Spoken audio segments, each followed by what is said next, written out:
The war in Europe had been declared over, a fact signed on paper and broadcast across the airwaves, but for the thousands of German soldiers herded onto transport ships, the war was far from finished.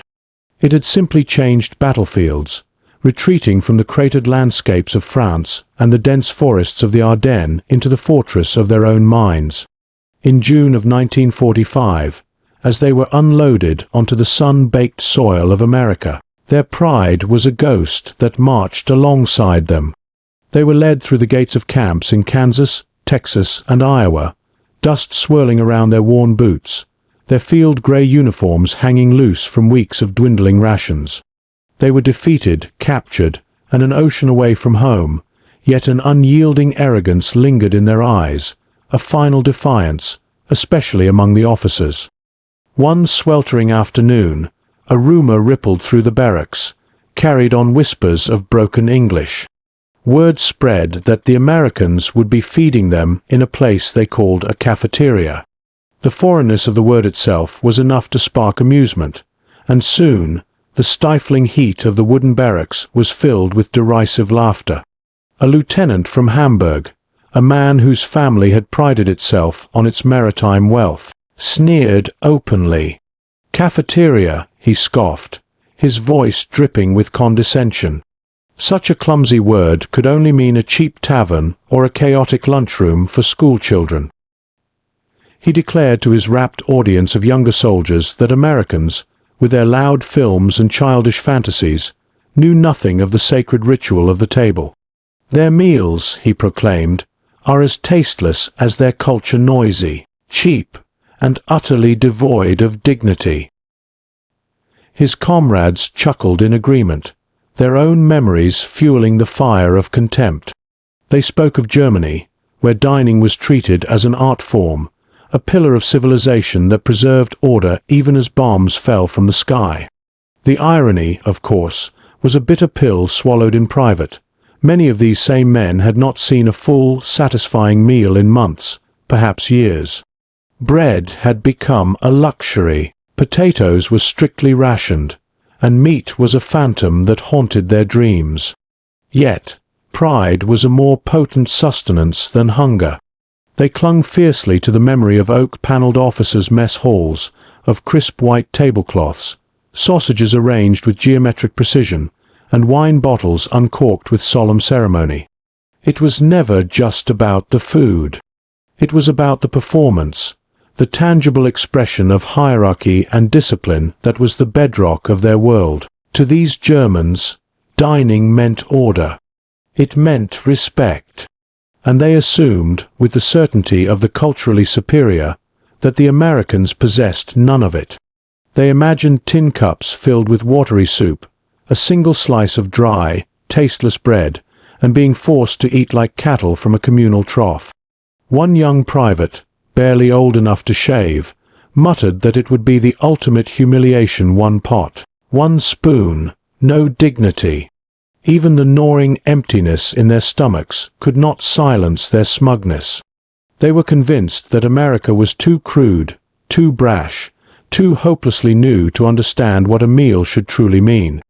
And so, the stage was set for a confrontation, not of arms, but of ideologies. Sneering prisoners, hollow with hunger but cloaked in the threadbare robes of arrogance, were about to walk into a place that would shatter their confidence more profoundly than any battlefield: defeat. For behind those simple cafeteria doors, under the sterile glare of bright electric lights, lay not the humiliation they expected, but a revelation, a silent, overwhelming spectacle that would echo in their memories for decades to come. While laughter and scorn echoed within the stifling confines of the barracks, an entirely different reality was unfolding just beyond the barbed wire, a reality the prisoners could not begin to comprehend. They were trapped in the past, clinging to the fading rituals of a collapsing empire, while the nation that held them captive operated on a scale that defied their experience. What the Germans did not know, what they could not have imagined, was that by 1944, the United States Quartermaster Corps had quietly perfected a logistical system of supply and distribution that no army in the history of the world had ever matched. It was a weapon forged not in foundries or arsenals, but in the sprawling farmlands and roaring factories of the American heartland. This was a nation capable of supplying not only its own soldiers fighting across 3 continents, but its allies, its civilians, and, as a mere afterthought, its prisoners. In the single year of 1944, as German citizens huddled in bomb shelters and subsisted on turnips, American farms produced a staggering 24 billion pounds of meat. Its flour mills, running day and night, churned out more than 120 million barrels of wheat. Entire freight trains, mile-long serpents of steel, thundered across the Midwest, their cars overflowing with milk, vegetables, and sugar. This was not the product of ritual or ceremony. It was the result of pure, unadulterated industrial and agricultural might. It was a continent flexing its muscle, a silent, relentless engine of production that the prisoners, with their focus on dining etiquette, had mistaken for a lack of culture. Their memories were of scarcity, where every slice of bread was a victory and every potato was counted. This scarcity, they believed, had given their rituals more meaning, elevating a simple meal into a performance of national pride. But America's strength was rooted in the opposite principle, abundance so vast it became ordinary. For the German POWs, this was the cruelest, most incomprehensible twist. They longed for the tables of home, with their carefully preserved traditions, but those traditions were about to feel small, fragile, and almost pathetic when confronted with the roaring, democratic machine of American logistics. The cafeteria they mocked was not a stage for a performance. It was simply the endpoint of a conveyor belt of plenty that stretched for thousands of miles. Still, the prisoners laughed. In their minds, they were preparing for a battle of wills, a chance to show their captors that German dignity could not be broken by meager rations. They imagined the watery soup and the crust of stale bread, steeling themselves to meet this expected humiliation with stoic contempt. They were entirely unaware that the next door they would pass through was not just an entrance to a mess hall, but a mirror. It would reflect the true, devastating difference between their world of remembered glory and America's world of tangible, overwhelming power. The midday whistle was about to blow, and with it, a lesson would be delivered not in speeches or pamphlets, but on a simple, shining metal tray. The midday whistle cut through the thick, humid air with a shrill command. Throughout the camp, German prisoners were called to assemble. In long, weary rows, they shuffled forward, their boots scuffing a rhythm of defeat against the gravel paths. The sun glared down, merciless and white, reflecting off the dust kicked up by hundreds of feet. Their minds, conditioned by months of deprivation and the grim realities of a losing war, had already painted a picture of what awaited them. They expected a crude feeding trough, a scene of organized squalor designed to remind them of their status. Perhaps a single large pot of thin, greasy stew would be ladled unceremoniously into dented tin cups by bored, contemptuous guards. It would be sustenance, nothing more another small humiliation to endure. Yet, as they turned a corner and approached the designated building, it became immediately clear that their expectations were profoundly wrong. The cafeteria doors swung open, and the column of men froze, a wave of collective disbelief rippling through their ranks. Before them stretched a hall that seemed to burn with impossible light. It was a cavernous space, blazing under rows of long, humming fluorescent bulbs that banished every shadow. Polished tables, their surfaces spotless and gleaming, were arranged in perfect, seemingly endless lines. Along one entire wall ran a serving line of immaculate stainless steel, its counters reflecting the heat and steam rising from a series of great, deep pans of food. The sight was cinematic, overwhelming, as if it had been staged by a Hollywood director to specifically shock men who had grown accustomed to living in the grey twilight of ruins and trenches. The sensory assault was total. Steam curled upward from trays of rich beef stew, thick with meat and vegetables, and from mountains of creamy mashed potatoes.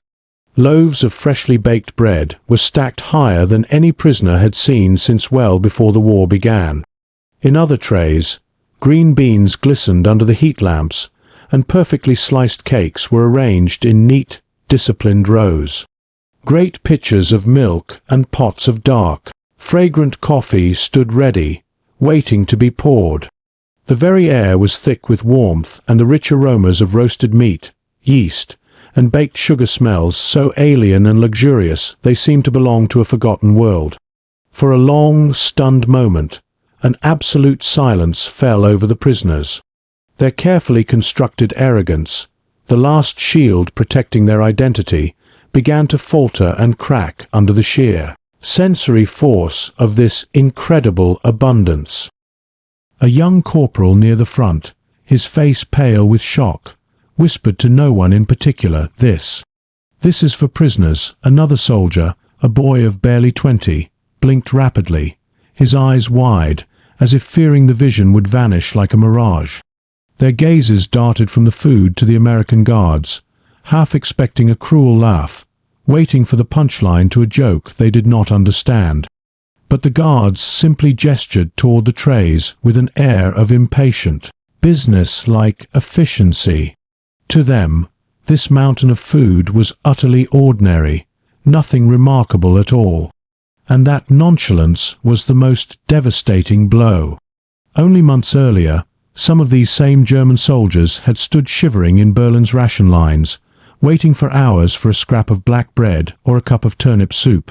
Now, in captivity, they faced more food in a single glance than their families at home would see in weeks. The polished steel trays they were about to be handed reflected not just the steam from the food, but an image of America itself. Industrial might translate it into pure, effortless sustenance. Power measured not in bullets, but in calories and cups of milk. Behind them, a decorated Luftwaffe sergeant clenched his jaw, a muscle twitching in his cheek, fighting to keep the awe from his face.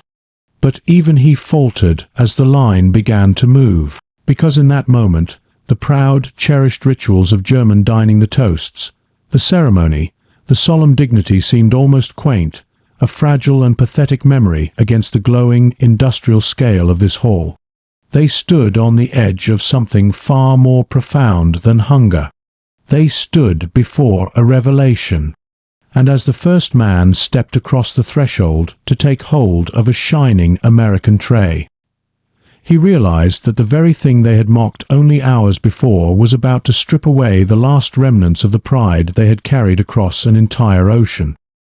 The line shuffled forward, each hesitant step a stark echo against the spotless tile floor. The American guards handed out the trays, their movements economical and detached. The cold, smooth steel felt alien in the prisoners' hands as they were pointed toward the beginning of the counters. What happened next was not an act of brutality or overt humiliation. It was something far more subtle and, in its own way, more profoundly disorienting. It was a process that would bewilder these men more than any weapon they had ever faced on the battlefield. There was no single, steaming pot into which a ladle was unceremoniously plunged. There was no officer barking orders, dictating what portion each man would receive. Instead, they were faced with a system of orderly, mechanical flow. Each prisoner walked forward, slid his tray along a stainless steel rail, and was presented with a series of pans, each containing a different offering. They were meant to choose a generous scoop of mashed potatoes, or not, the rich beef stew or the roasted chicken, a slice of white bread, or perhaps the golden-hued cornbread, a pat of butter or a dollop of jam. The rhythm was efficient, almost industrial, yet it was strangely and shockingly democratic. It was a production line of nourishment where, for a brief moment, each man became the master of his own plate. A prisoner near the front, a gaunt man who had survived the siege of Stalingrad, muttered in disbelief, his voice cracking, "Wir dürfen wollen, we may choose." He looked at the guard, his eyes wide with a mixture of suspicion and hope. The American guard, a teenager from Ohio chewing gum, simply gave a slight, almost bored nod before turning his attention to the next man. The idea struck them harder than the rich smell of the food. Choice. It was a privilege they had not imagined possible for prisoners, a luxury they had scarcely known even as free soldiers. In the Wehrmacht, rations were handed down from above, an unquestionable reality of military life. You ate what was given, when it was given. There was no discussion. Here, in the heart of their enemy's territory, in the depths of their captivity, they were suddenly confronted with the simple, staggering freedom to decide, carrots or green beans, coffee or milk. Some of the men hesitated, their hands hovering over the serving spoons as if reaching for too much might expose a hidden trap. A few looked back nervously at their comrades, seeking guidance in a situation where all their training was useless. But as the line inexorably moved, hesitation slowly gave way to a dawning, childlike wonder. Trays began to fill. They became heavy, steaming canvases of color and texture, as though the very concept of hunger was being systematically banished from this brightly lit hall. The brutal irony was not lost on them. Back home, their families in Hamburg and Cologne were surviving on meager slices of black bread and watery potato soup. Their children were learning that hunger was a permanent state of being. Yet here they, the defeated enemy, could select between options, an act so simple and yet so profound that it shook their entire worldview to its foundations. The cafeteria embodied something they were utterly unprepared for, abundance linked inextricably with liberty. Each tray, piled high according to individual preference, became a silent lecture. It was a tangible demonstration that in America, even its prisoners could exercise a measure of choice, a degree of personal dignity. It was democracy translated into food, a weapon without gunpowder, yet no less devastating than artillery to the rigid ideology they held. As they finally reached the end of the line and moved to find a seat, the men glanced at one another with uneasy, questioning expressions. Pride and disbelief were tangled in their throats, making it difficult to swallow. One whispered to his neighbor, his voice barely audible above the clatter, "We thought they would humiliate us." But what is this? For the first time, the mocking laughter that had filled the barracks was gone, replaced by the quiet, heavy confusion of men being forced to see freedom not in grand speeches or waving banners, but in the undeniable, steaming reality rising from their own plates. The first bites silenced the room. The only sounds were the gentle scraping of forks against metal trays and the low hum of the fluorescent lights overhead. Men who had spoken with such lofty disdain only hours earlier now ate with a focused, almost desperate intensity. A private from Bremen, a boy who had not tasted real meat since the brutal winter of 1944 on the Eastern Front, closed his eyes as the rich, savory beef stew coated his tongue. It was a flavor so profound, so deeply comforting, it felt like a memory from another life. Another soldier, who had eyed the pale, unfamiliar spread called peanut butter with deep suspicion, tentatively dipped a piece of bread into it. A grimace of uncertainty turned into a slow smirk of surprise, and he quickly reached for more. Across the hall, the initial sneers of the officers had dissolved into hurried, almost furtive chewing. Their eyes darted around the room, gauging the reactions of their men, seeing who would be the first to openly admit the truth. Within minutes, the rigid order of the serving line began to break down. Men who had finished their generous portions rose awkwardly from the benches, trays still clutched tightly in their hands, and began to drift back towards the counters. There was a moment of hesitation, a collective glance towards the guards, but the Americans looked on with only faint, detached amusement. The first man to get back in line moved with a sense of shame, but his action broke the dam. Soon, a steady stream of German soldiers was returning for seconds. The same Luftwaffe officer who had sneered about schoolchild's lunchrooms was now heaping more mashed potatoes onto his tray, his movements quick and efficient. His comrades watched him, not with judgment, but with a shared understanding. The sight was a quiet, mass confession. A sergeant who once lectured his platoon on the unique refinement of German dining now shoved a piece of cornbread into his mouth with a boyish hunger that erased his rank and his weary years. A young private, having devoured his slice of cake, was now carefully licking the sweet frosting from his fingers, whispering to his friend that it tasted sweeter than any holiday treat his mother had managed to stretch across an entire month. Later that night, back in the barracks, the atmosphere was heavy with a new tension. Men laughed, but it was a nervous, self-conscious laughter directed not at the Americans, but at themselves. They marveled at how quickly their grand pronouncements on culture and dignity had been defeated by a full stomach. Yet, beneath the laughter, a darker current of gossip and rationalization began to fester. Some of the more zealous ideologues muttered that the abundance was a trick, a calculated psychological ploy. They insisted the Americans were staging this bounty to weaken German resolve, to make them soft and forget their duty. Others claimed, with a mix of envy and resentment, that the United States wasted food on its enemies while Europe bled and starved, and that such profligate waste was the ultimate proof of a decadent, soulless society. But for most, the memory of that first cafeteria meal was too powerful to be dismissed by rhetoric. It filled not just their stomachs but their imaginations, planting a seed of doubt that their propaganda could not uproot. What they did not know, and could not comprehend, was that this was no special performance. U.S. Agriculture had reached an unprecedented scale. In 1945 alone, American farms produced over 55 billion quarts of milk, and sugar beet fields stretched across the Midwest like landlocked oceans. The cafeteria was not a show.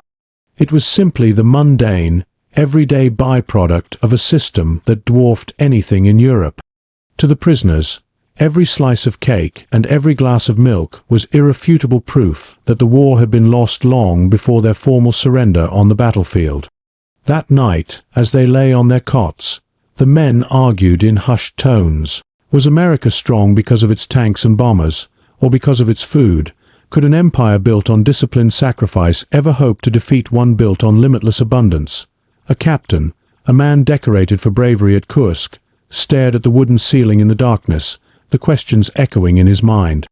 For the first time, he had no answer. By the second week, the daily journey to the cafeteria had become a routine, but the initial shock had not faded. It had simply settled into a deeper, more unsettling bewilderment. Each day, the prisoners filed in, the familiar clatter of their trays providing a rhythm for their quiet contemplation. The steam rose from the pans of food, and the series of choices unfolded before them like a quiet parade of American plenty. The cloak of arrogance that had once wrapped their shoulders so tightly had thinned, thread by thread, with each meal. Now, even the proudest and most decorated among them stood quietly in line, their eyes fixed not on their guards, but on the impossible bounty that lay ahead. The subtle shifts in behavior were telling. A Luftwaffe captain, a man known for his clipped, aristocratic orders and perpetually disdainful gaze, was now regularly spotted slipping back into line for a second helping of pie or an extra ladle of stew. His men watched him not with mockery, but in a complicit silence. A mixture of relief and shared discomfort settled in their eyes.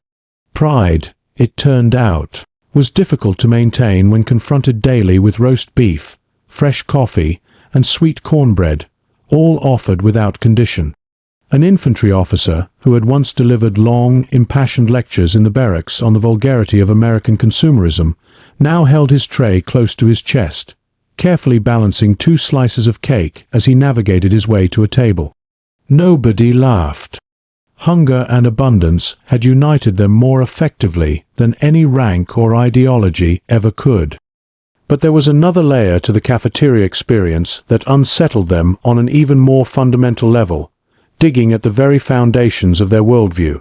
Behind the gleaming steel counters stood not just the white American cooks they might have expected, but also African American mess workers. Sometimes, uniformed women from the Women's Army Corps would be there as well, serving the prisoners with a matter-of-fact efficiency that was profoundly jarring. For men who had been systematically indoctrinated with Nazi propaganda about a rigid racial and social hierarchy, this was a moment of deep cognitive dissonance. To be handed food respectfully, silently, by a black man, someone whom their Reich ideology had condemned as subhuman, shook them more deeply than they dared to admit aloud. It was a direct, undeniable contradiction to the world order they had fought and bled for. Whispers about it spread through the barracks at night. Some of the younger, more impressionable soldiers muttered their shame and confusion. The older, more hardened officers deflected, claiming it was just another example of America's chaotic and degenerate society. But the pointed silence of the most senior officers told its own story. The cafeteria was not merely a place of overwhelming abundance. It was a daily, practical lesson that the world they had believed in, a world of rigid order, clear ritual, and unquestionable superiority, was collapsing with every spoonful of stew, with every politely served slice of bread. The sheer statistics of the operation only sharpened the humiliation. Each camp cafeteria was a marvel of industrial engineering, capable of serving thousands of meals within a single hour. Conveyor belt efficiency was matched with industrial might. At Camp Swift in Texas alone, records from the period show that over 20,000 pounds of flour were baked into bread each week for the prisoners. The numbers were staggering, relentless, and undeniable. Where Germany, at the height of its power, struggled to feed its own children, America fed its captured enemies as if scarcity was a concept that simply did not exist. As the trays clattered and the line moved forward, many POWs found themselves lost in thought, grappling with an impossible question. What did it mean to be fed so well by your enemy? Was this an act of kindness? Or was it a more sophisticated form of domination dressed as mercy? A young corporal from Dresden admitted in a hidden diary that he had come to fear the food more than the barbed wire, because, he wrote, "It makes me forget my hatred." The abundance was a quiet poison, leaching the righteous anger from their souls, leaving them full, confused, and defeated in a way they had never anticipated. Autumn sunlight slanted across the campgrounds when the cafeteria doors opened once more. By now, the ritual was as familiar as the morning roll call, the shuffle of worn boots on gravel, the metallic gleam of trays in the light, the rising steam that promised another impossible meal. Yet, something profound had shifted within the men. What had begun as derisive laughter had journeyed through shock and awe, then to an uneasy acceptance. Now, it lingered as a memory being etched into the very marrow of soldiers who had once sworn an unshakable allegiance to the Third Reich. A grey-haired officer, a decorated veteran of the brutal Eastern Front, sat quietly at his usual corner table. He held his tray not with the perfunctory grip of a soldier, but as though it were a fragile relic. Before him lay a simple meal, mashed potatoes, green beans, and a slice of rich chocolate cake. He ate slowly, almost reverently, as if each bite carried the weight of a lesson he could no longer escape. Later that evening, in the quiet of the barracks, he whispered to a younger comrade, his voice heavy with the finality of truth.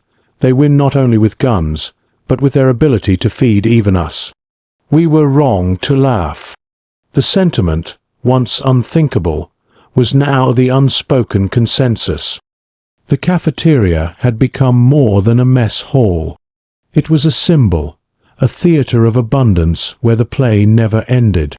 Its very mechanics, the steel trays sliding along polished rails, the milk jugs clinking, the loaves of bread stacked in endless golden-brown columns, testified to something greater than taste. It was industrial democracy in relentless motion, a machine built not just to wage war, but to nourish on a scale that defied imagination. For the Germans, it was now impossible to ignore that such power made their once proud rituals of rationed wine and ceremonial sausages feel like faint, hollow echoes from another century. Stories began to spread beyond the camp fences. In carefully worded letters home, censored but still clear, prisoners hinted that captivity was less brutal than their families feared.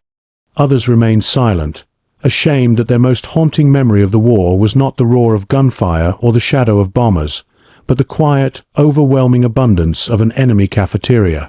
The irony was a wound that would not close. The Reich had promised them a glorious supremacy built on discipline and sacrifice, but the lesson they were truly learning, the one they would carry home, was the deep and lasting humiliation of accepting second helpings. Years later, when the war was a distant chapter in history books, these memories resurfaced in the quiet moments of peace. Old men, now grandfathers with hands softened by time, spoke less of the battlefields and more of the meals. A former Panzer soldier, sitting on his porch in a rebuilt Hamburg, told his grandson not of the tanks rolling across the Ukrainian steppe, but of the day he mocked a place called a cafeteria and then stood humbly in line for a second slice of cake. His voice, thin with age, trembled as he described the clatter of the trays, the endless flood of cold milk, and the shocking sweetness of American cornbread. That image, more than the percussive crack of rifles, had revealed the true, terrifying scale of America's power. And so, the story closes not with the thunder of cannons or the fire of bombs, but with a quiet, indelible picture, a shining steel tray, piled high with food, held in the hands of a defeated soldier under the hard, unwavering glow of electric lights.